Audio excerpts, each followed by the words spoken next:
Ang awit para sa araw na ito, sa ngalan ng Ama at ng Anak at ng Espiritu Santo. Sa kahirapay humibig at ako'y iyong dininig. Ang hibik ay hindi lamang pagluha o isang karaniwang pag-iyak. Ang paghibik ay isang damdaming puno ng kalungkutan at dalamhati na ibubulalas ng paulit-ulit. Minsan ay nagpapatuloy sa mahabang pagkakataon. Ang salmong ito ay naghahayag ng kalooban ng isang taong nasa gitna ng malalaki at mababangis na alon ng buhay.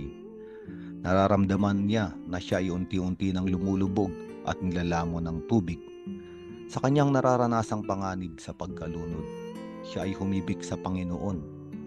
Isang hibik na sa kalaunan ay naging isang sigaw at pagdakay naging isang panalangin. Sumagot ang Panginoon. Hindi siya pinabayaan. Sa dahang-dahang paglubog, ang kanyang mga paa ay nakatagpo ng tuntungan. Ang Diyos ay tulad ng isang matibay na bato, kung saan ang isang taong nanghihina ay maaring tumayong muli. Ang Panginoon ay isang muog na nagtatanggol at nagliligtas. Ang awit na ito ay isang pagpapakilala ng Panginoong sa tuwina ay maaasahan, masasandalan, mapagkukublihan. Sa ating buhay ay napakaraming along nais tayong lunurin. Mabibigat na sitwasyon at mga suliranin. Minsan ay katulad tayo ng mga taong lumalangoy pasalungat sa alon. Tayo ay pagod na. Nasa huling hibla na lamang ang ating lakas. Tayo ay lulubog na. Kinakapos na sa paghinga. Nais natin ay kapahingahan. Nagnanasa tayo ng isang nagmamahal na masasandalan. Humahanap tayo ng mapagkukuhanan, ng lakas upang manumbalik ang sigla ng buhay.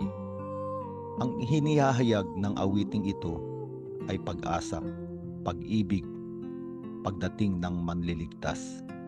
Sa gitna ng alimpuyo ng buhay, iniaabot ng Diyos ang kanyang mga kamay. Inaanyayahan tayong hawakan ang kanyang pagliligtas upang maibalik muli ang kahulugan ng buhay. Si Jesus mula sa langit ay naging tao, larawan ng kamay ng Diyos na iniunat upang tayo ay iligtas.